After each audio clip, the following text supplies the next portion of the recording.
સુરતના પૂર્ણાગામ વિસ્તારમાં શિવનગર પાસે ગંભીર અકસ્માતની ઘટના સામે આવી છે। BRTS રૂટ ઉપર ઓવરસ્પીડમાં દોડી રહેલી KTM સ્પોર્ટ બાઇક ઝાડ સાથે અથડાતા બાઇક પર સવાર બે યુવકોના ઘટના સ્થળે જ મોત થયા હતા। ઘટનાની જાણ થતાં પૂર્ણા પોલીસ કાફલો સ્થળ પર પહોંચ્યો અને તપાસ શરૂ કરવામાં આવી છે।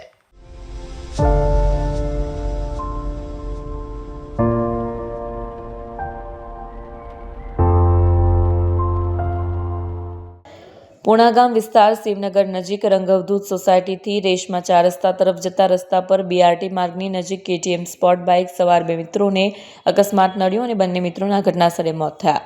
પ્રાથમિક તપાસ અનુસાર બાઇક ચાલક ફૂલ સ્પીડમાં બાઇક લઈ જઈ રહ્યો હતો। ઓવરસ્પીડના કારણે બાઇક પર નિયંત્રણ ગુમાવી બેઠો હોવાની શંકા વ્યક્ત કરાય છે। ઓવરસ્પીડના કારણે બાઇક ચાલકે નિયંત્રણ ગુમાવ્યું અને બાઇક રસ્તાની બાજુના ઝાડ સાથે અથડાઈ હતી। અથડામણમાં બંને યુવકોને ગંભીર ઈજા થઈ। બાઇક ચાલક અને તેના મિત્ર ઘટનાસ્થળે જ મોત પામ્યા। પૂર્ણા પોલીસ તરફ જ ઘટનાસ્થળે પહોંચી મૃતકોની ઓળખ શરૂ કરી અકસ્માતનો ગુનો નોંધી કાયદેસરની કાર્યવાહી હાથ ધરી છે। મારું નામ કિંજલબેન દિલીપભાઈ છે। મારી નોકરી પૂર્ણા પોલીસ સ્ટેશન છે।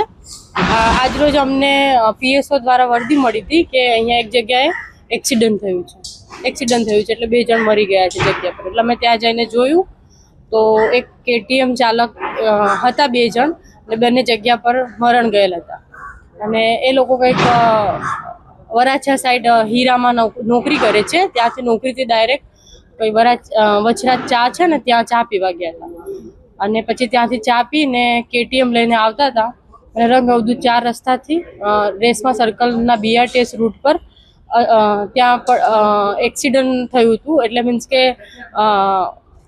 ઝાડવાથી અથડાઈને કદાચ પડ્યા હોય એવું અમને લાગે છે પ્રાથમિકમાં। પછી આગળના જે અમારા ઉપરી અધિકારી છે તેની તપાસ કરે છે, જાણવા મળશે। મરણ જનાર રોનક અશોકભાઈ સોલંકી અને દિવ્યેશ પ્રવીણભાઈ કોટડિયા એટલે બંને હીરામાં નોકરી કરે છે।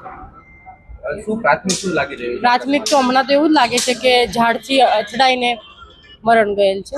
પછી હા BRTS રૂટની અંદર